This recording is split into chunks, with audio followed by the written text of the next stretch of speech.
Shalom saudara-saudari yang terkasih dalam Tuhan. Terima kasih bagi Anda yang sudah berdonasi dalam acara pre-event ini. Acara ini akan kami selenggarakan pada Sabtu 12 Desember 2020 pukul 10 pagi dan akan kami tayangkan melalui live Instagram @gbi Kebonjeruk. Bagi Anda yang masih ingin berdonasi, donasi ini masih kami buka hingga Senin 7 Desember 2020. Terima kasih bagi Anda yang sudah berdonasi. Tuhan Yesus memberkati. Shalom Bapak Ibu Saudara-saudari GBI Wisma KR Kebonjeruk. Kita bersuka cita karena sebentar lagi kita akan merayakan Natal bersama-sama. Natal di masa pandemik seperti ini. Ya, betul sekali. Ibadah perayaan Natal GBI Wisma KR Kebonjeruk Intimate Christmas Night Perfect Gift yang akan dilaksanakan pada hari Minggu 20 Desember 2020 pukul 5 sore secara virtual. Tapi Bapak Ibu udah pada tahu belum ya? Untuk ibadah Natal kali ini, Bapak Ibu perlu melakukan registrasi terlebih dahulu. Gampang kok cara regisnya. Pertama, buka handphone Bapak Ibu, lalu masuk ke Google atau Google Chrome, dan ketik www.linktr.ee/GBI Wisma AKR. Lalu jangan lupa klik enter. Pilih link registrasi perayaan Natal AKR 2020. Nah, di layar handphone Bapak Ibu akan muncul halaman seperti ini. Bapak Ibu dapat membaca info tersebut terlebih dahulu, dan setelah selesai membaca, klik tulisan registrasi di sini. Ada beberapa hal yang perlu diperhatikan untuk registrasi ini ya. Satu keluarga hanya perlu melakukan registrasi satu kali. Misalnya, satu keluarga berisi 4 orang, suami, istri, anak 1, dan anak 2. Keempat anggota keluarga tersebut ingin mengikuti acara Natal ini. Oleh karena itu, hanya perlu satu perwakilan dari anggota keluarga tersebut untuk meregistrasikan keempat anggota keluarganya di link registrasi ini. Misalnya, setelah berdiskusi, si istrilah yang akan membantu melakukan registrasi. Maka, yang perlu melakukan registrasi di link ini hanyalah si istri. Caranya, isi nama lengkap yang melakukan registrasi. Dalam contoh ini yang dimasukkan adalah nama si istri. Lalu, masukkan nomor handphone yang aktif dan mohon dipastikan nomor handphone tersebut terkoneksi dengan WhatsApp. Karena untuk link ibadah akan di-share melalui WhatsApp ke nomor handphone yang didaftarkan di sini. Masukkan alamat lengkap yang Bapak Ibu tinggali saat ini. Kemudian klik salah satu dari pilihan berikut. Jemaat GBI Wisma KR Kebonjeruk pagi, sore, atau belum berjemaat di GBI Wisma KR. Setelah itu, masukkan seluruh nama anggota keluarga yang akan ikut acara Natal ini. Setelah data terisi lengkap, jangan lupa untuk klik daftar. Nah, selesai deh registrasinya. Dengan mengklik daftar, artinya keluarga Bapak Ibu sudah terdaftar untuk acara Natal ini ya. Jika ada pertanyaan lebih lanjut, Bapak Ibu dapat menghubungi ketua kul masing-masing atau ke contact person yang ada di layar. Sekian info dari kami. Sampai jumpa di perayaan Natal GBI Wisma KR Kebonjeruk Intimate Christmas Night Perfect Gift. God bless you. Shalom, selamat hari Minggu Bapak Ibu Saudara-saudari yang terkasih dalam Tuhan Yesus Kristus yang saat ini tergabung dalam ibadah online GBI Wisma KR Kebonjeruk. Puji syukur kalau hari ini Tuhan masih memberikan kita waktu dan kesempatan untuk kita sama-sama beribadah walaupun secara online di rumah dan atau tempat kita masing-masing. Saya percaya semua ini karena kebaikan Tuhan, semua ini karena kemurahan Tuhan. Baik, sebelum kita memulai ibadah kita hari ini, mari kita sama-sama berdoa. Bapa di surga, Bapa yang kami sembah di dalam nama Tuhan Yesus Kristus, kami bersyukur untuk anugerah dan kasih karunia yang begitu besar dalam kehidupan kami. Kalau sampai hari ini kami boleh menikmati segala yang terbaik dari Tuhan, semua ini karena kasih setia Tuhan yang tak pernah berkesudahan dalam kehidupan kami. Terima kasih untuk waktu dan kesempatan untuk kami boleh beribadah walaupun secara online ya Tuhan. Di tengah-tengah pandemi COVID-19 yang masih ada, kami tetap percaya kuasa, pertolongan dan mujizat Tuhan selalu ada tersedia bagi setiap kami yang sungguh-sungguh mencari Tuhan, yang sungguh-sungguh mencari pertolongan dari Tuhan. Tuhan akan buka jalan dan Tuhan akan menyelesaikan segala sesuatu dan Tuhan akan memulihkan setiap kehidupan kami. Oleh sebab itu Tuhan, kami siapkan hati, pikiran dan seluruh kehidupan kami untuk masuk dalam hadirat-Mu, untuk meninggikan, memuji dan mengagungkan nama Tuhan. Dan biar kiranya pengurapan yang baru turun atas setiap kami. Berkati setiap hamba-hamba-Mu yang ambil bagian juga Tuhan di dalam pelayanan hari ini. Kau memberkati WL Singer, para musik tim multimedia dan seluruh hamba-hamba Tuhan yang melayani, terlebih khususnya Tuhan hamba-Mu Pastor Dio Tuhan, yang akan Tuhan pakai untuk menjadi alat berkat Tuhan bagi setiap kami melalui firman yang disampaikan. Biar Tuhan pakai yang lebih heran lagi pengurapan Tuhan ada atas kehidupan dan keluarganya. Terima kasih Tuhan, terima kasih. Kami sambut berkat-Mu sepanjang ibadah ini di dalam nama Tuhan Yesus Kristus, Tuhan dan Juru Selamat kami. Kami berdoa dan mengucap syukur. Haleluya. Amin. Happy Sunday semua. Tema Voice of Pentecost hari ini adalah, apakah orang Kristen pasti berbuah? Sebagai orang percaya, hidup kita harus senantiasa berbuah, agar supaya memberikan kesaksian untuk orang lain dan sebagai bukti dari hasil kerja Roh Kudus. Jadi apa itu sebenarnya buah roh?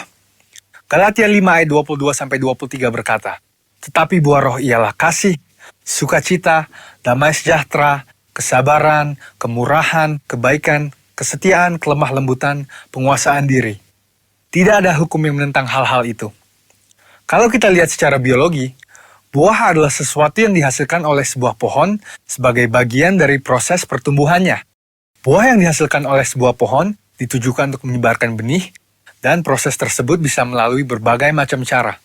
Benih tersebut bisa jatuh di tanah, terbawa oleh angin, dimakan oleh binatang atau manusia, dan seterusnya. Demikian juga dengan kehidupan orang Kristen. Hidup kita beberapa kali digambarkan seperti sebuah pohon. Kita ditanam, bertumbuh, lalu menghasilkan buah. Dalam konteks kekristenan, buah roh adalah sesuatu yang keluar dari kehidupan orang percaya setelah bertumbuh dalam Kristus. Dan pada akhirnya, buah tersebut ditujukan untuk menyebarkan benih firman Tuhan kepada semua orang. Ketika seseorang lahir baru dan mempunyai iman percaya kepada Yesus sebagai Juru Selamat, maka orang itu akan mengalami transformasi dalam kehidupannya yang dikerjakan oleh Roh Kudus. Apabila kita mengizinkan Roh Kudus bekerja, Dia akan memberikan karunia-karunia untuk melayani dan memanifestasikan sifat-sifat Allah melalui perilaku kehidupan kita, orang percaya. Sebab buah roh bukanlah sifat alamiah, melainkan karakter orang percaya yang diperbaharui karena melekat kepada Kristus. Dan ini merupakan sebuah tanda dari kedewasaan rohani. Sekarang kita akan membahas beberapa pertanyaan yang sering dibicarakan seputar buah roh. Yang pertama adalah, apakah seseorang bisa menunjukkan nilai-nilai kebaikan tanpa pendiaman Roh Kudus? Untuk bisa berbuat baik, seseorang tidak harus mengenal Roh Kudus. Banyak orang dunia berbuat kebaikan yang bahkan kadang terlihat seakan-akan lebih baik dari orang percaya. Hal ini karena semua orang dimanapun mereka berada dan dari budaya atau keluarga apapun bisa menerima dan menyetujui prinsip-prinsip buah roh. Namun ada perbedaan yang mendasari prinsip-prinsip dari buah roh tersebut antara orang percaya dan orang dunia. Bagi orang percaya, prinsip-prinsip buah roh dilakukan untuk memuliakan Tuhan. Semua ditujukan untuk menyenangkan Dia, dan firman Tuhanlah yang menjadi standar untuk prinsip tersebut. Tetapi untuk orang dunia, yang hidupnya dikuasai oleh kedagingan dan tidak didiami serta dituntun oleh Roh Kudus, prinsip perbuatan baiknya didasari oleh pemahaman orang itu sendiri dengan motif yang berbeda-beda. Pertanyaan yang kedua adalah, apakah orang yang kelihatan berbahasa roh pasti menunjukkan buah roh dalam kehidupannya? Seseorang bisa saja berdoa dalam bahasa roh, tetapi masih hidup dalam kedagingan serta tidak menunjukkan tanda-tanda buah roh. Sebab dibutuhkan upaya oleh orang percaya supaya Roh Kudus senantiasa bekerja penuh, memimpin, dan membentuk karakter Kristus di dalam diri kita masing-masing. Sekali lagi, hal ini sama seperti sebuah pohon. Agar menghasilkan buah, maka pohon tersebut harus dirawat dan diberikan nutrisi supaya bisa bertumbuh dan menghasilkan buah. Seperti yang tertulis dalam Mazmur 1 ayat 1-3. Jadi, berbahasa roh tidak menjamin bahwa buah roh ada di dalam kehidupan seseorang. Bagaimana caranya supaya bisa menghasilkan buah roh? Kita harus melakukan disiplin rohani seperti bersaat teduh, berdoa, berbahasa roh, merenungkan firman Tuhan, bersekutu dalam kul, ikut pelayanan, membantu orang percaya untuk dapat hidup dalam pimpinan Roh Kudus, dan memberikan pelajaran praktis, sehingga mereka pun dapat menghasilkan buah roh dalam kehidupan mereka. Pertanyaan yang ketiga adalah, apa dampak buah roh dalam kehidupan orang percaya? Sama seperti buah yang berasal dari pohon tidak dimakan dan dinikmati oleh pohonnya sendiri, demikian juga halnya dengan buah roh. Buah roh yang dihasilkan oleh orang percaya ditujukan untuk membuat dampak kepada orang lain di sekitarnya. Rasul Paulus mengatakan bahwa orang yang menghasilkan buah adalah orang yang hidup sebagai anak-anak terang. Orang percaya yang menghasilkan buah roh pasti akan berdampak kepada orang lain di sekitarnya. Orang percaya dipanggil dan ditetapkan oleh Tuhan untuk menjadi terang yang dapat dilihat oleh orang lain. Jadi, tujuan akhir dari buah roh adalah supaya lebih banyak orang datang mengenal Tuhan Yesus akibat kesaksian hidup kita. Mari kita mengambil keputusan untuk terus menjaga dan merawat kehidupan rohani kita, supaya nanti pada waktunya, hidup kita juga menghasilkan buah untuk kemuliaan Tuhan. Saudara, untuk penjelasan lebih lengkapnya dari tim teologi kami, jangan lupa buka link yang ada di atas atau scan barcode yang tersedia. Selamat hari Minggu, Tuhan Yesus memberkati.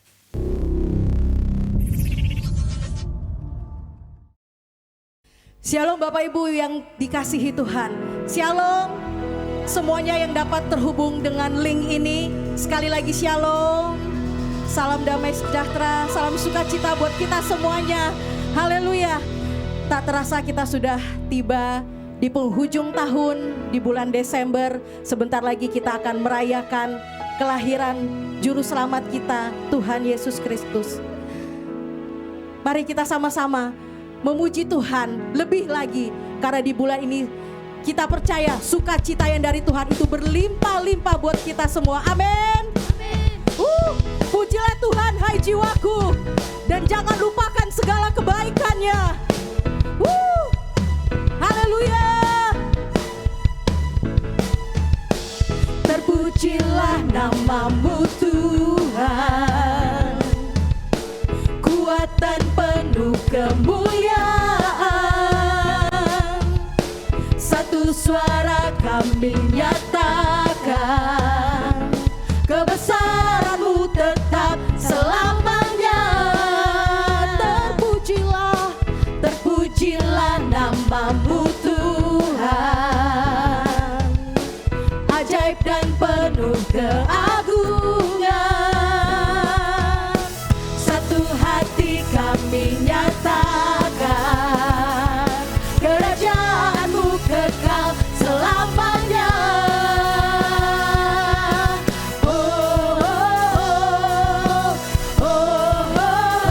Engkaulah Raja atas dunia, yang menghancurkan kutu dan membebaskan jiwa. Kami bersorak, bertepuk tangan.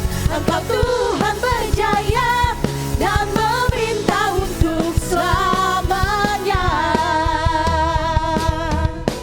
Terpujilah namamu Tuhan, ajaib dan penuh keagungan.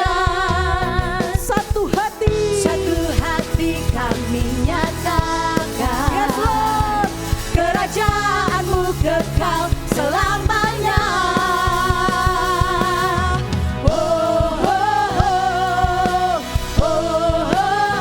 Engkaulah Raja atas dunia, yang menghancurkan kutu dan membebaskan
Yesus. Mari jemaat Tuhan, kita deklarasikan Pentakosta ketiga. Pentakosta ketiga adalah pencurahan Roh Kudus yang dahsyat di zaman now, melebihi yang terjadi di Azusa Street. Pentakosta ketiga akan mengakibatkan penuaian jiwa yang terbesar dan yang terakhir sebelum Tuhan Yesus datang kembali. Pentakosta ketiga akan membangkitkan generasi Yeremia, yaitu anak-anak muda yang dipenuhi Roh Kudus, cinta mati-matian kepada Tuhan Yesus, tidak kompromi terhadap dosa, dan akan bergerak untuk memenangkan jiwa. Pentakosta ketiga lahir di Indonesia dan bergerak ke bangsa-bangsa. Gerakan ini dari timur ke barat dan akan kembali ke Yerusalem. Pentakosta ketiga akan memberikan kuasa untuk menyelesaikan amanat agung dan setelah itu Tuhan Yesus datang kembali. Pagi hari ini kami datang ke hadirat-Mu ya Tuhan. Kami mau nyatakan Engkau Allah yang selalu ada dalam hidup kami Tuhan. Kalau kami lihat hidup kami lihat sepanjang tahun ini, kami gak pernah lihat Tuhan tinggalin kami ya Tuhan. Makasih ya Tuhan, makasih Tuhan.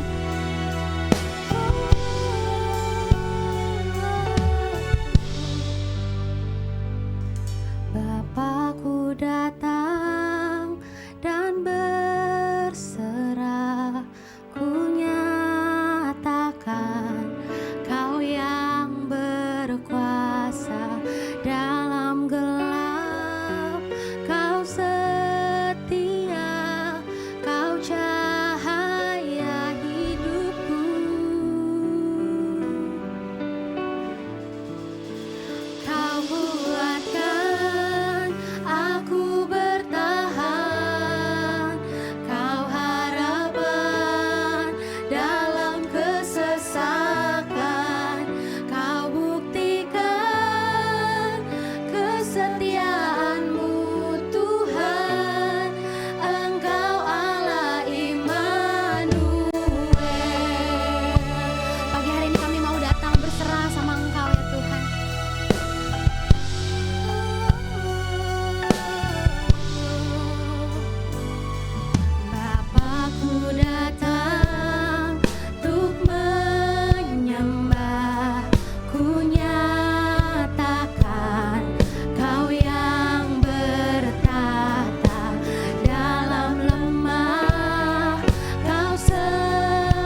setianya nggak pernah tinggalin kami Tuhan.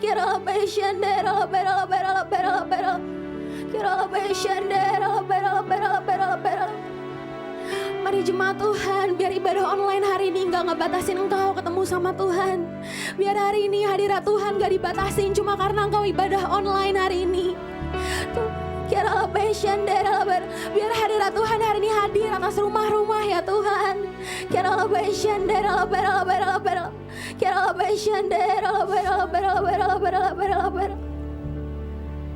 Mari sama-sama nyatakan Immanuel, Immanuel, Engkau besertaku. Immanuel, Immanuel, Engkau Allah besertaku. Mari panggil dia Immanuel. Immanuel, Immanuel, Engkau besertaku. Immanuel, Immanuel, Engkau Allah besertaku. Panggil dia Immanuel.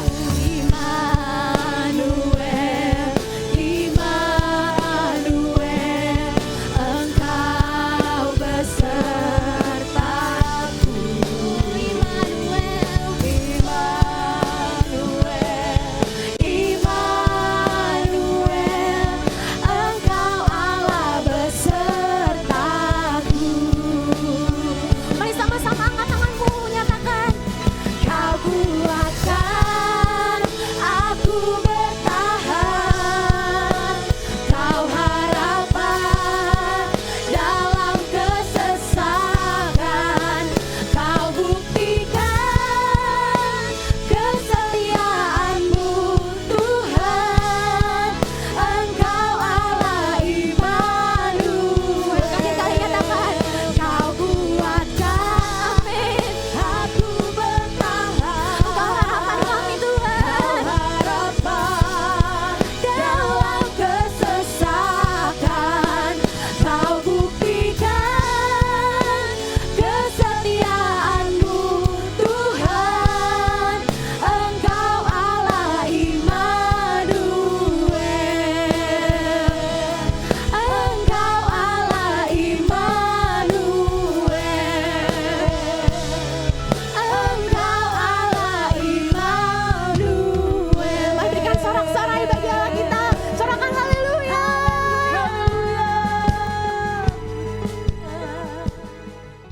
Mari bersama-sama kita perkatakan Mazmur 91. Dalam lindungan Allah. Orang yang duduk dalam lindungan yang maha tinggi dan bermalam dalam naungan yang maha kuasa akan berkata kepada Tuhan, tempat perlindunganku dan kubu pertahananku, Allahku yang kupercayai.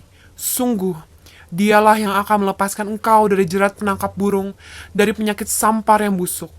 Dengan kepaknya ia akan menudungi engkau, di bawah sayapnya engkau akan berlindung. Kesetiaannya ialah perisai di pagar tembok. Engkau tak usah takut terhadap kedahsyatan malam, terhadap panah yang terbang di waktu siang, terhadap penyakit sampar yang berjalan di dalam gelap, terhadap penyakit menular yang mengamuk di waktu petang.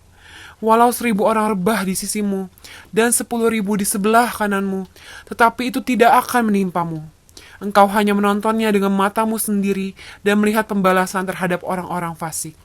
Sebab Tuhan ialah tempat perlindunganmu, yang maha tinggi telah kau buat tempat perteduhanmu. Malapetaka tidak akan menimpa kamu, dan tulah tidak akan mendekat kepada kemahmu. Sebab malaikat-malaikatnya akan diperintahkannya kepadamu untuk menjaga engkau di segala jalanmu.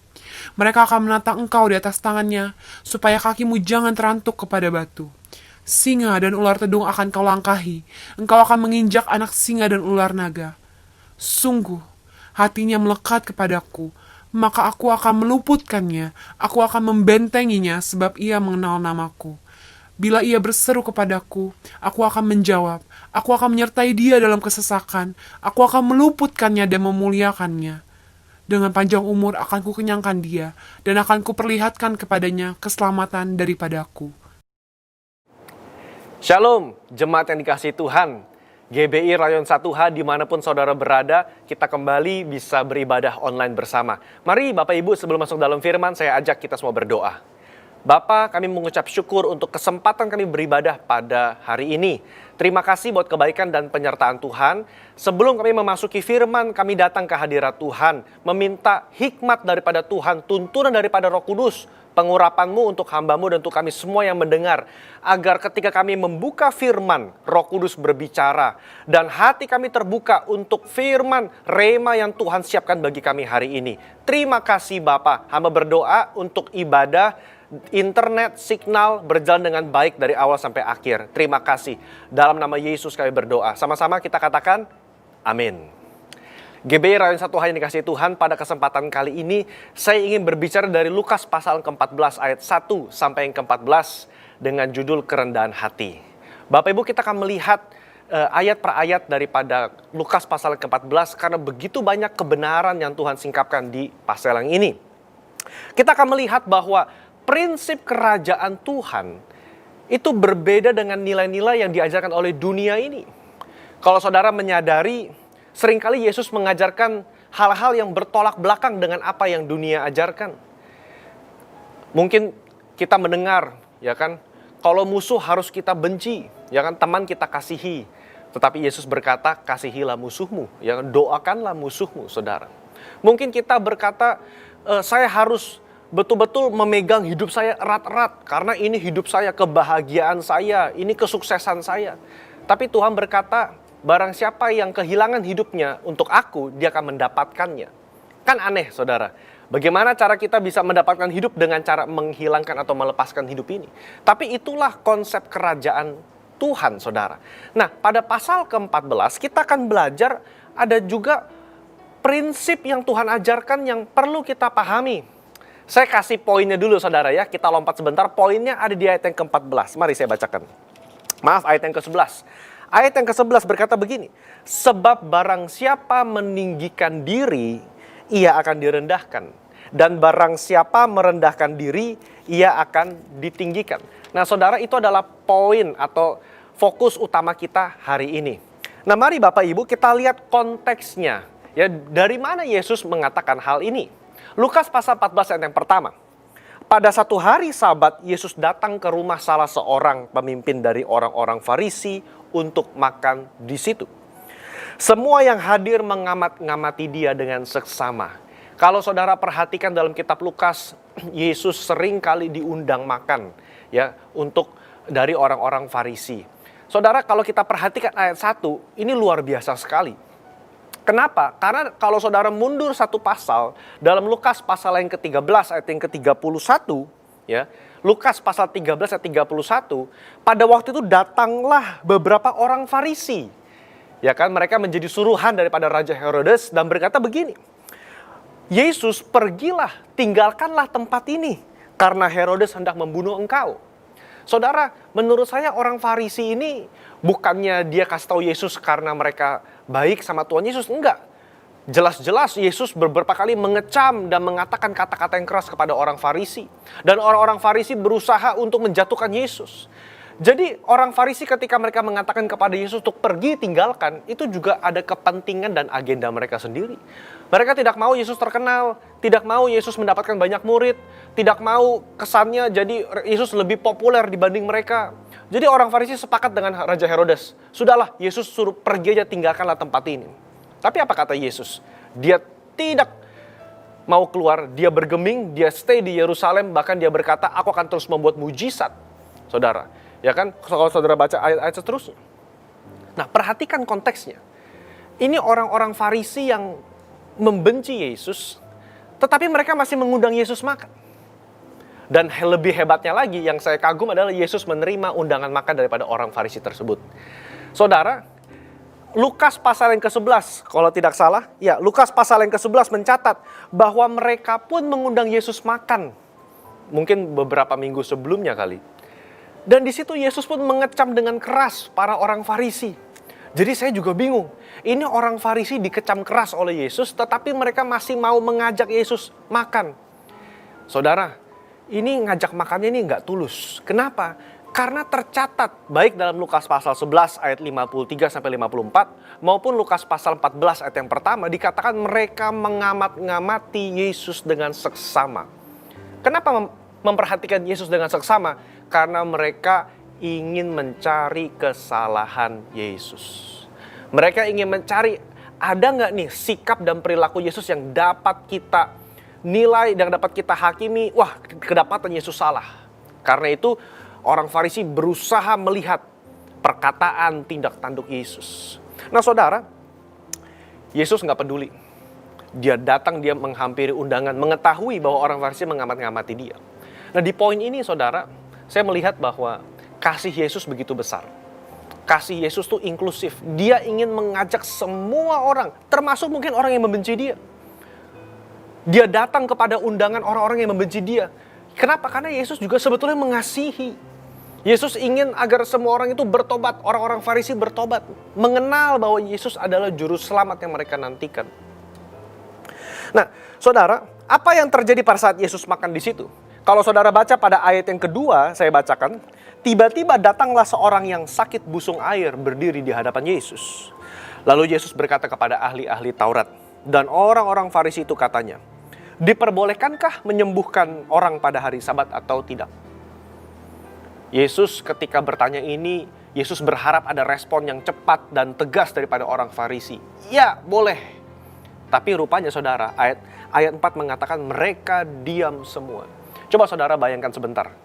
Situasi Yesus diundang sebagai tamu di dalam rumah orang Farisi. Ada begitu banyak orang penting, orang terkenal. Dalam secara status sosial, mereka semua orang terpandang. Tiba-tiba ada seorang busung air, mungkin dia kucel saudara, kusam. Ya, lalu penampilannya nggak menarik karena penyakit busung air saudara. Ya, perutnya mungkin gendut diisi air, kurus kerontang saudara. Lalu dia minta disembuhkan oleh Tuhan Yesus. Para orang Farisi semua diam. Tidak ada yang berkata, tidak ada yang bertindak. Apa yang Yesus lakukan? Dia pegang tangan orang itu. Dia sembuhkan orang itu lalu mempersilahkan orang itu pergi. Yesus berkata begini, siapakah di antara kamu yang tidak segera menarik keluar anaknya atau lembunya kalau terperosok ke dalam sumur meskipun pada hari Sabat? Nah saudara, apa sih yang Yesus ingin ajarkan dulu daripada ayat 2 sampai ayat 4 ini? Konteks khotbah kita adalah kerendahan hati. Orang-orang Farisi lebih mementingkan kekudusan agamawinya, mementingkan jabatan dan posisinya, ketimbang berbelas kasih kepada seorang jiwa yang membutuhkan pertolongan. Yesus ingin mengajarkan begini. Orang busung air ini melambangkan orang berdosa yang membutuhkan pertolongan, yang membutuhkan kasih. Orang-orang Farisi yang seharusnya menjadi teladan, yang menjadi contoh. Bagaimana sih orang yang dekat dengan Tuhan itu? Tapi rupanya mereka nggak bisa kasih contoh. Kenapa? Karena mereka tidak rendah hati. Mereka menaruh posisi agamawi, menaruh jabatan duniawi ini. Saudara, ketika saya bicara jabatan, saya nggak hanya berbicara orang-orang yang punya posisi di gereja. Kita bisa bukan ada struktur di gereja. Saudara mungkin tidak melayani di gereja.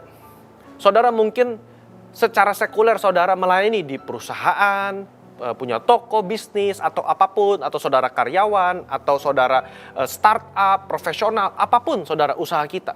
Tapi dalam ayat 2-4 Yesus menekankan begini, jangan sampai karena engkau menjaga kewajiban agamawimu, menjaga kedisiplinan ritual agamawimu, sehingga kita menjadi orang yang legalistik. Apa itu legalistik? Mementingkan hukum di atas kasih. Di situ Yesus mencela orang Farisi. Yesus memegang tangan orang yang sakit itu. Kenapa Lukas mencatat Yesus memegang tangan orang yang sakit? Karena saudara, orang Farisi tidak akan mau menyentuh orang yang tidak kudus. Orang Farisi tidak mau mengotori dirinya, karena itu sudah hari Sabat saudara. Ya, mereka tidak mau. Ingat nggak cerita ketika Yesus berbicara, ada orang yang jatuh, yang kecelakaan di pinggir jalan dan ujung-ujungnya orang Samaria yang mau menolong orang tersebut. Ya, orang Farisi nggak mau sentuh. Kenapa? Karena takut najis, saudara. Di sini, gereja Tuhan, saudara dan saya, kita dipanggil seperti Yesus. Apakah kita mau mempertahankan jabatan kita, posisi kita, status agamawi kita, status kekristenan kita kalau boleh dibilang, ya, terlihat orang kudus, terlihat orang benar, terlihatnya kita tuh wah, rohani. Tetapi sesungguhnya dalam hati kita menyimpan kesombongan rohani. Kenapa? Karena ketika ada jiwa yang membutuhkan, kita tidak menyentuh. Saudara, di situ Yesus mencela, saudara. Mereka diam saja. Mementingkan posisi agama dan kebenaran diri sendiri. Ya. Di situ Allah melihat ketika kita mementingkan kebenaran diri sendiri, ketika kita mementingkan posisi kita, sesungguhnya kita sudah meninggikan diri di hadapan Tuhan. Dan firman Tuhan berkata, tadi dalam ayat yang ke-11, orang yang meninggikan diri akan direndahkan. Tetapi siapa yang merendahkan diri di hadapan Tuhan, dia akan ditinggikan. Nah, saudara, mari kita lanjut. Setelah peristiwa busung air itu lewat, saudara, saya menduga mungkin Yesus sudah diundang masuk, ya. Pesta sudah mulai dimulai, ada makanan, minuman, saudara. Lalu ayat 7 menarik. Yesus mengamat-ngamati perilaku daripada tamu-tamu yang datang. Mari saya bacakan ayat yang ke-7. Karena Yesus melihat bahwa tamu-tamu berusaha menduduki tempat-tempat kehormatan, ia mengatakan perumpamaan ini kepada mereka. Saudara, kita mesti ngerti konteksnya dulu. Kenapa? Karena apa yang mereka lakukan sudah tidak dilakukan dalam abad atau budaya Indonesia. Pada zaman itu, saudara, ketika seorang yang empunya rumah mengundang orang-orang untuk datang dan makan, itu tempat duduk mereka itu biasanya lesehan. Dan itu berbentuk huruf U, saudara, ya, berbentuk huruf U. Ya. Dengan yang ada di bawah huruf U itu adalah yang empunya rumah. Lalu kiri kanan mereka itu semakin dekat duduknya dengan yang empunya rumah adalah orang kehormatan. Biasanya yang di sebelah yang empunya rumah, sebelah kiri dan kanan itu sudah disiapkan tempat khusus untuk tamu VVIP, untuk tamu undangan. Jadi semakin mereka duduk jauh dari yang empunya rumah, menunjukkan status sosial mereka. Menunjukkan posisi mereka di mata masyarakat saat itu. Dan Yesus melihat, ketika dia datang, tamu-tamu begitu sibuk berusaha duduk di dekat yang empunya rumah. Berusaha menduduki tempat-tempat kehormatan, sebelah kiri dan sebelah kanan daripada yang empunya rumah. Dalam kasus ini, pemimpin Farisi itu. Dan Yesus geleng-geleng kepala. Kenapa? Karena itu menunjukkan etika yang tidak baik. Apa yang Yesus katakan? Mari kita baca bersama, saudara, pada ayat yang ke-8. Yesus kasih perumpamaan begini. Kalau seseorang mengundang engkau di pesta perkawinan, ini sekarang pesta perkawinan, saudara, janganlah duduk di tempat kehormatan. Sebab mungkin orang itu telah mengundang seorang yang lebih terhormat daripadamu. Ayat 9. Supaya orang itu yang mengundang engkau dan dia jangan datang dan berkata kepadamu, berikanlah tempat ini kepada orang itu. Lalu engkau dengan malu harus pergi duduk di tempat yang lebih rendah. Ayat yang ke-10. Tetapi apabila engkau diundang, pergilah duduk di tempat yang paling rendah. Mungkin tuan rumah akan datang dan berkata kepadamu, sahabat, silakan duduk di depan. Dan dengan demikian engkau akan menerima hormat di depan mata semua tamu yang lain. Saudara, kalau saya boleh kontekstualkan pada zaman ini, saudara, kalau saudara pernah datang ke pesta perkawinan, saudara tentu melihat ada tempat-tempat khusus yang disiapkan untuk keluarga dan juga untuk tamu-tamu VIP. Untuk tamu yang diundang secara khusus oleh mempelai laki-laki dan perempuan. Biasanya kalau wedding di Jakarta yang saya tahu, saudara, tamu-tamu biasanya berdiri, ya, dan nanti ada tempat khusus di mana para keluarga dan tamu-tamu undangan itu duduk dalam meja melingkar. Kita kontekstualkan, ya, kita coba tarik cerita ini ke dalam zaman sekarang. Saudara diundang datang, ya, atau saya diundang datang. Lalu dengan tanpa rasa malu kita masuk ke area VIP, ya kan, pada jelas-jelas tertulis, ya kan, ini area VIP, area tamu kehormatan. Lalu kita duduk di meja bundar itu. Sambil senyum-senyum, saudara. Sambil babai-babai kasih tangan ke orang tua dan mempelai, laki-laki dan perempuan. Mereka geleng-geleng, mereka bingung. Ini siapa ya? kayaknya kita nggak ngundang dia, kayaknya namanya nggak tercatat dalam list tamu kehormatan. Lalu tiba-tiba saudara, MC daripada pesta tersebut atau WO daripada pesta tersebut datang bisik-bisik sama Bapak. Mohon maaf Pak, ini meja buat tamu kehormatan, tamu undangan, VIP daripada mempelai. Bapak gabung sama tamu yang lain ya di luar sana. Betapa malunya saudara, saya kalau saya duduk seperti dalam kasus itu.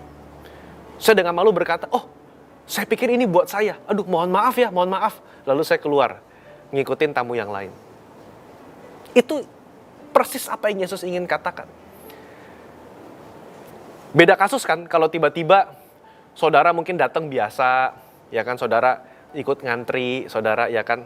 Tiba-tiba mungkin dari keluarga mempelai bilang, wah Pak, udah lama gak ketemu. Ayo Pak, duduk Pak, sama saya. Ini saya siapkan beberapa kursi kosong karena saya ingin melihat mungkin ada teman-teman yang saya mungkin lupa kasih undangan atau bagaimana yang untuk diajak ke tamu kehormatan. Wah, Bapak ini orang yang tepat. Ayo Pak, ayo silakan duduk Pak. Di meja bundar itu sama-sama saya dan keluarga. Betapa terhormatnya kata Tuhan jika engkau diajak dari tempat yang lebih rendah naik ke tempat yang lebih tinggi. Poinnya apa saudara? Poinnya begini. Bahwa merendahkan diri artinya tidak mencari muka di depan orang. Merendahkan hati termasuk tidak mencari muka di hadapan Tuhan. Dan membiarkan orang memuji kita secara natural dan tidak dibuat-buat. Saudara, apakah engkau pernah berjumpa dengan orang yang berusaha mencari muka di depan? Mungkin kalau ada orang-orang kaya dia berlakunya beda. Kalau di depan orang-orang yang punya jabatan tertentu, mungkin di tokoh masyarakat, perilakunya berbeda. Yesus berkata jangan. Jangan. Biarkan kita hidup biasa, bertindak biasa secara natural. Kenapa? Karena nanti Tuhan yang akan mengangkat. Saudara, Tuhan yang akan mengangkat. Ironisnya apa saudara? Ketika Yesus berkata demikian, seluruh tamu dalam pesta tersebut tidak menyadari bahwa ada tamu VVIP yang sedang datang di rumah itu.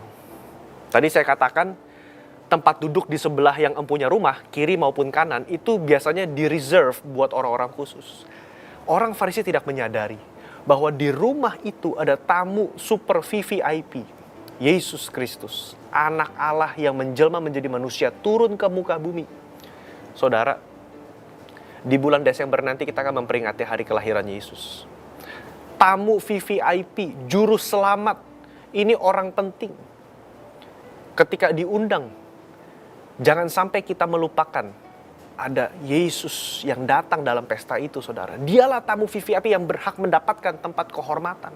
Ironisnya, pemimpin Farisi mereka nggak menyadari, saudara. Saya sedang berpikir ketika membaca pasal ini. Saat itu terjadi, Yesus ada di mana ya? Apakah dia duduk atau berdiri? Sayangnya Lukas 14 nggak mencatat, saudara. Mari kita buka ya Mika, kitab Mika pasal yang ke-6 ayat yang ke-8. Kenapa sih Yesus mengajarkan kerendahan hati atau humility bahasa Inggrisnya? Mika pasal yang ke-6 ayat yang ke-8 saya bacakan. Hai manusia, telah diberitahukan kepadamu apa yang baik. Dan apakah yang dituntut Tuhan daripadamu? Selain berlaku adil, mencintai kesetiaan, dan hidup dengan rendah hati di hadapan Allah. Ternyata dalam kitab Mika pasal yang ke-6 sudah dijelaskan bahwa Tuhan menuntut, punya ekspektasi bahwa orang percaya diminta untuk hidup rendah hati di hadapan Allahmu. Ternyata saudara, kalau Tuhan punya ekspektasi kepada setiap anak-anaknya, dia mengajak kita, yuk hidup rendah hati. Bagaimana cara hidup rendah hati? Setidaknya kalau dalam konteks pasal ini, tidak mencari muka, ya kan? Tidak berusaha menduduki tempat-tempat kehormatan. Mari kita renungkan, apakah dalam setiap aktivitas, dalam setiap aspek kehidupan kita, lebih banyak kata akunya atau kita?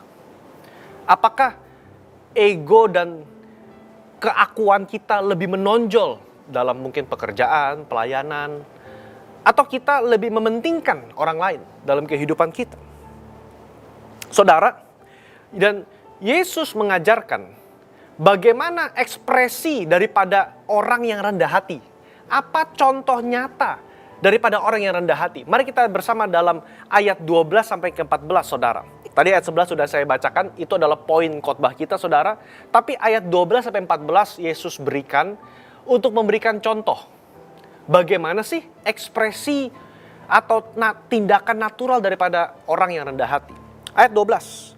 Yesus berkata juga kepada orang yang mengundang dia, apabila engkau mengadakan perjamuan siang atau perjamuan malam, janganlah engkau mengundang sahabat-sahabatmu atau saudara-saudaramu atau kaum keluarga atau tetangga-tetanggamu yang kaya, karena mereka akan membalasnya dengan mengundang engkau pula, dan dengan demikian engkau mendapat balasnya.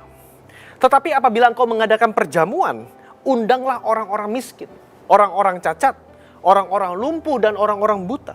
Dan engkau akan berbahagia, karena mereka tidak mempunyai apa-apa untuk membalasnya kepadamu.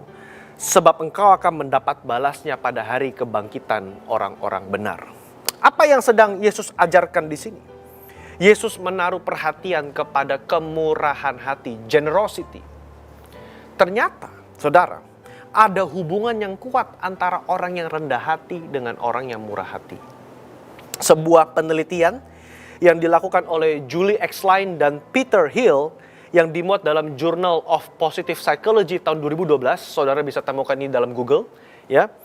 Mereka menemukan karakter kerendahan hati memiliki korelasi yang sangat kuat terhadap karakter kemurahan hati atau generosity. Dalam penelitian tersebut, ya, peserta yang dievaluasi karakter kerendahan hatinya ternyata lebih mudah ditemukan, lebih mudah untuk berdonasi, untuk memberikan uang kepada orang yang tak dikenal, dan juga secara umum bersifat baik kepada orang lain. Dan ini dibuktikan secara ilmiah, saudara, dengan survei dan penelitian yang konklusif. Nah, artinya apa? Saudara, tidak kebetulan Yesus menaruh ayat 12 sampai 14 setelah konsep kerendahan hati. Kenapa? Karena Yesus ingin mengajarkan, yuk, jemaat yang dikasihi Tuhan, kita jadi orang-orang yang dewasa rohani. Orang-orang yang dewasa rohani sederhananya adalah mereka yang memiliki karakter seperti Kristus. Salah satu karakter Kristus yang kita bahas hari ini adalah kerendahan hati. Karena orang yang rendah hati, ternyata dia juga membangun karakter yang lain, yaitu kemurahan hati. Bapak Ibu, dalam kondisi pandemi seperti ini, mudah untuk kita menahan semuanya, menahan berkat untuk diri kita, karena kita juga sedang kesusahan, dan itu dimaklumi. Tapi saudara ingat, saudara, apakah sampai sebegitunya kita menahan berkat?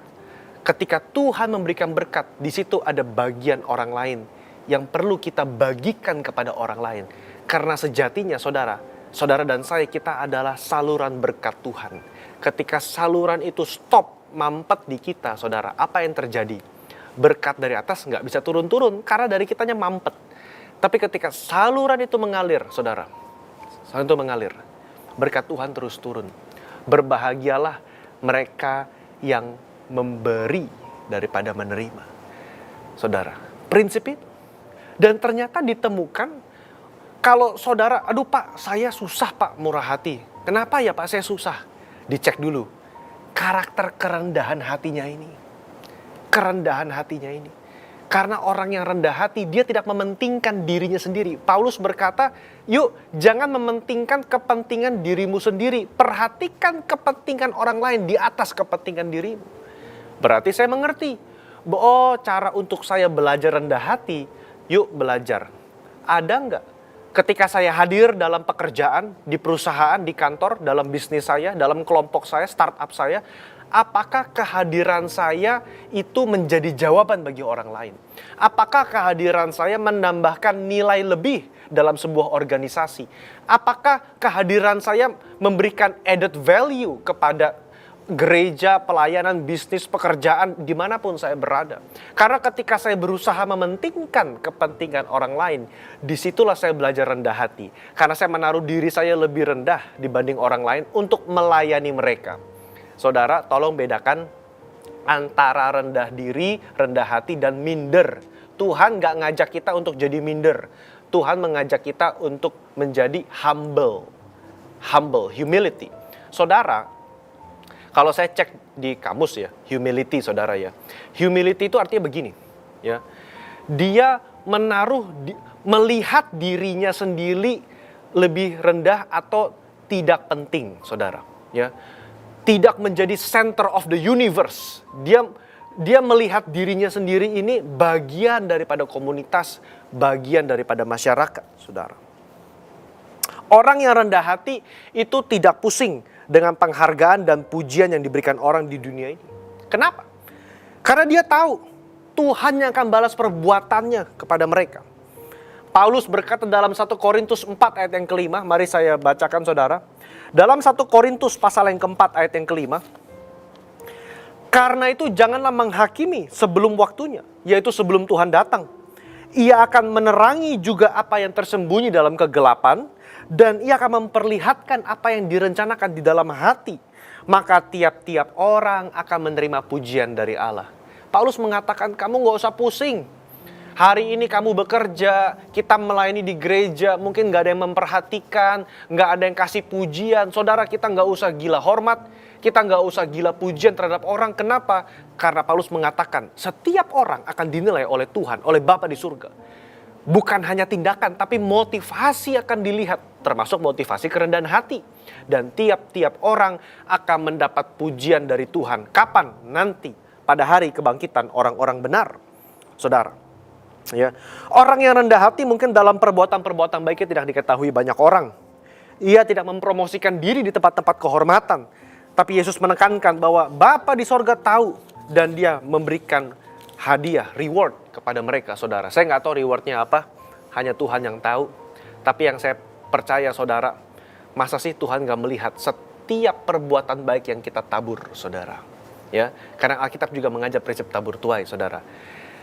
Bahkan ketika kita berdoa, Yesus pun mengecam orang Farisi. Mereka berdoa di depan, ya kan, doanya panjang. Ya kan, mungkin ada tindakan-tindakan bagaimana, lalu mereka berdoa keras-keras agar orang lain mendengar dan melihat perbuatan agamawi mereka. Tuhan berkata, saat itulah mereka sudah mendapatkan balasannya. Tetapi hai engkau orang percaya, ketika engkau berdoa, masuklah ke dalam kamar, tutup pintu, dan berdoa kepada Bapamu di tempat yang tersembunyi. Karena Bapamu di tempat yang tersembunyi, dia akan membalas, dia akan menjawab di tempat yang terbuka. Saudara, apa sih poinnya? Sederhana aja, saudara. Hari ini kita belajar kerendahan hati. Kerendahan hati, saudara. Yang pertama, kerendahan hati itu membuat kita bisa melihat kebutuhan orang di sekitar kita.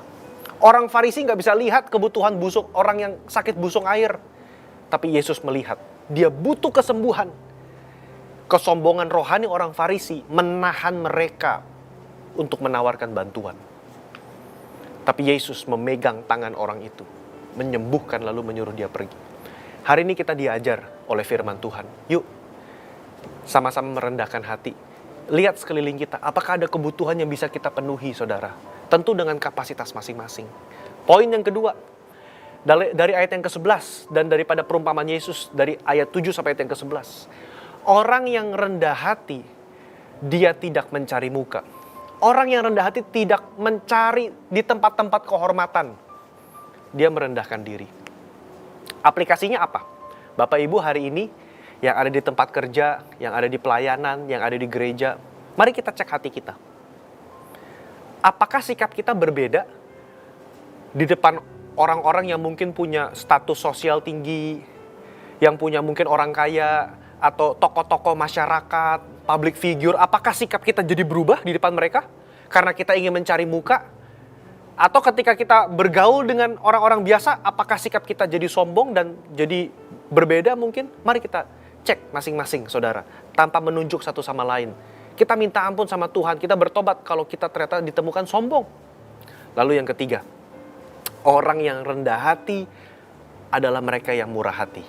Orang yang rendah hati adalah mereka yang suka memberi, saudara. Yesus memberikan perumpamaan begini, kalau engkau membuat pesta, undanglah mereka yang tidak mampu membalas. Karena Bapamu di sorga akan membalas kepadamu apa yang telah kau tabur. Saudara, lebih pilih mana? Manusia yang membalas perbuatan saudara? atau Bapa di sorga yang membalas. Saya berdoa lewat firman kita hari ini, kita semua rindu Bapa di sorga membalas kepada kita. Dia berkata, hai engkau, hambaku yang baik dan setia. Mari Bapak Ibu, kita tutup dalam doa. Oh ralaba syikidia ralaba karalaba syikidia ralaba ralaba. Bapa dalam surga, terima kasih untuk firman-Mu yang sederhana, singkat, padat pada hari ini.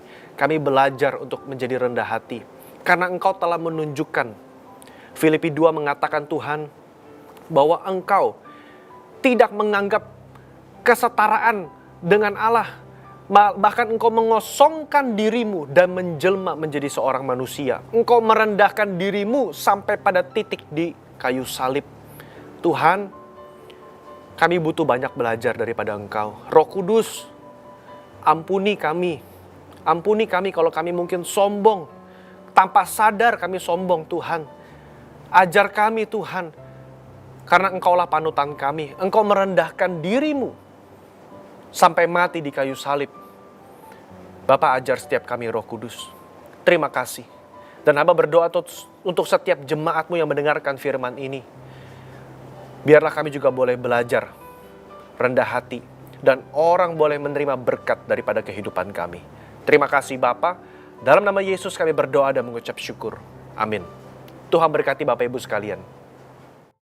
Mari jemaat Tuhan, kita serukan visi Rayon 1H. Menjadi keluarga kerajaan Allah yang memenangkan jiwa-jiwa dan berdampak bagi dunia. Nilai GBI Rayon 1H, ikrar. 1. Integritas. 2. Keintiman. 3. Rendah hati. 4. Antusias dan inovatif. 5. Rela berkorban. Haleluya, saya percaya kita semua sudah diberkati dengan pujian, penyembahan, dan terlebih lagi dengan kebenaran firman Tuhan yang disampaikan oleh hambanya Bapak Pendeta Gio A. Pradipta. Dan sebelum kita akhiri ibadah kita pada hari ini, saya ajak kita semua untuk kita sama-sama berdoa dalam doa syafaat kita. Bapa yang baik, yang kami sembah dalam nama Yesus Tuhan, kami bersyukur, kami berterima kasih untuk ibadah kami hari ini Tuhan. Dan kami percaya kami semua Tuhan, dimanapun kami berada, kami sudah diberkati Tuhan dengan ibadah kami pada hari ini. Dengan pujian, penyembahan, dengan berkat firman Tuhan yang disampaikan oleh hamba-Mu Bapak Gio A. Pradipta. Tuhan, kami berdoa secara khusus untuk hamba-Mu ini Tuhan Yesus. Kiranya pengurapan yang daripada Engkau Tuhan Yesus. Berkat-berkat-Mu tercurah atas hamba-Mu ini Tuhan Yesus. Dimanapun hamba-Mu ini melayani, firman yang disampaikan menjadi kekuatan, menjadi berkat buat setiap yang mendengar Tuhan. Terima kasih berkati keluarga besarnya Tuhan. Istri anaknya Kau berkati Tuhan. Apapun yang dikerjakan mendatangkan keberhasilan. Terima kasih Tuhan, kami berdoa juga untuk hamba-hamba-Mu, anak-anak-Mu yang mengambil bagian dalam pelayanan pada ibadah hari ini Tuhan berkati. Urapi terus Tuhan, sehingga kehidupan mereka sungguh-sungguh menyenangkan hati Tuhan. Bapa, kami berdoa untuk gembala sidang kami, Bapak Niko Nyoto Raharjo Tuhan Yesus. Kiranya Tuhan Yesus kesehatan yang sempurna, penyertaan yang luar biasa, pengurapan yang daripada Engkau tercurah atas hamba-Mu ini Tuhan Yesus. Bersama dengan keluarga, istri, anak, mantu, cucu Tuhan Yesus. Bersama juga dengan keempat wakilnya.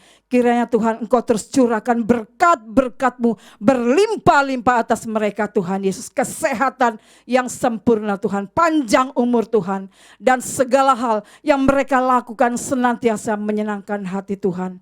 Kami juga berdoa untuk gembala jemaat kami yang sekaligus adalah Karayon 1H Tuhan, Bapak Budianto Totong. Tuhan, berikan kesehatan yang sempurna. Terus tambahkan hikmat marifat-Mu Tuhan Yesus. Panjang umur Tuhan ada dalam kehidupan beliau bersama dengan Ibu Alien, bersama dengan anak mantu cucu. Kau berkati keluarga ini Tuhan menjadi gembala yang membawa domba-dombanya ke air yang tenang. Terima kasih Tuhan, terima kasih Yesus. Kami berdoa juga untuk Bapak Michael Eng sebagai wakil gembala di tempat ini Tuhan Yesus. Kiranya terus hikmat-Mu, marifat-Mu Tuhan Yesus, urapan-Mu tercurah atas Bapak Wakil Gembala kami ini bersama dengan istri dan seluruh keluarga. Terima kasih Tuhan Yesus. Kami juga berdoa untuk kota kami Tuhan, kota Jakarta. Oh Tuhan Yesus, kami percaya Tuhan, Engkau berbelas kasihan atas kota kami, kota Jakarta, di mana kami boleh ada saat ini Tuhan Yesus. Kiranya Tuhan Yesus, damai sejahtera ada atas kota ini Tuhan. Kiranya Bapa, Kau jauhkan dari kehancuran-kehancuran, kerusakan-kerusakan yang dilakukan oleh oknum-oknum yang tidak bertanggung jawab. Kiranya Tuhan, Bapak Gubernur kami, Bapak Anies Baswedan juga mendapatkan hikmat yang daripada Engkau, sehingga apapun yang diputuskan, apapun yang dikerjakan dan dilakukan, semuanya Tuhan untuk kesejahteraan daripada warga daripada kota Jakarta. Bapa, kami bersyukur, kami juga berdoa untuk bangsa dan negara kami Tuhan yang kami kasihi Tuhan. Ada kedamaian di bangsa kami, ada keadilan di bangsa kami, ada kesejahteraan di bangsa kami Tuhan Yesus, melalui kepemimpinan daripada Bapak Presiden kami, Bapak Joko Widodo Tuhan. Kiranya bangsa kami menjadi bangsa yang besar, bangsa yang takut akan Tuhan, bangsa yang penuh dengan belas kasihan yang dimiliki oleh Engkau Tuhan Yesus, bangsa yang sungguh-sungguh besar dan berharga di mata-Mu Tuhan, yang diperhitungkan oleh bangsa-bangsa di dunia ini Tuhan Yesus. Tuhan, anak-anak-Mu yang berada di bangsa ini Tuhan, dimanapun mereka boleh berada, biarlah kami boleh bersatu hati, terus berdoa bagi kedamaian di bangsa kami, bagi pemulihan di bangsa kami, bagi kesejahteraan di bangsa kami. Terima kasih Tuhan Yesus, berkati Tuhan Yesus pemimpin-pemimpin pemerintahan Tuhan, mulai dari yang tertinggi sampai yang terendah Tuhan, lembaga-lembaga pemerintahan, TNI, Polri Tuhan Yesus, semua aparat negara Tuhan, biarlah Tuhan Kau berikan roh yang takut akan Tuhan, sehingga Tuhan ya setiap apapun yang mereka boleh lakukan, senantiasa mereka boleh ingat bahwa Engkau Tuhan senantiasa memandang, bahwa Engkau senantiasa melihat apapun yang kami boleh lakukan. Terima kasih Tuhan Yesus, terima kasih Bapa. Sekali lagi kami bersyukur untuk Bapak Joko Widodo. Lindungi, urapi Tuhan, terus Tuhan jauhkan dari rancangan-rancangan kejahatan Tuhan, rancangan-rancangan orang yang ingin Tuhan menjatuhkannya Tuhan. Tapi Tuhan Yesus, mari Bapa, biarlah hamba-Mu ini Bapak Joko Widodo boleh memimpin bangsa dan negara kami menjadi bangsa yang hebat, bangsa yang besar di mata daripada bangsa-bangsa di dunia ini. Terima kasih Tuhan, kami serahkan bangsa dan negara kami ke dalam tangan-Mu Tuhan. Dan sebentar sebelum kami akhiri ibadah kami pada hari ini Tuhan, kami rindu untuk menerima berkat yang daripada Engkau Tuhan. Dalam nama Yesus. Mari Bapak Ibu Saudara-saudari yang terkasih dalam Tuhan Yesus, arahkan hatimu, pikiranmu, dan seluruh kehidupanmu di hadapan Tuhan. Mari angkat kedua tanganmu dan terimalah berkat daripada Tuhan. Tuhan memberkati engkau dan melindungi engkau. Tuhan menyinari engkau dengan wajah-Nya dan memberi engkau kasih karunia. Tuhan menghadapkan wajah-Nya kepadamu dan memberi engkau damai sejahtera. Kekasih Kristus, terimalah berkat anugerah yang besar daripada Allah Bapa yang diberikan melalui putranya Yesus Kristus Tuhan dan Juru Selamat kita.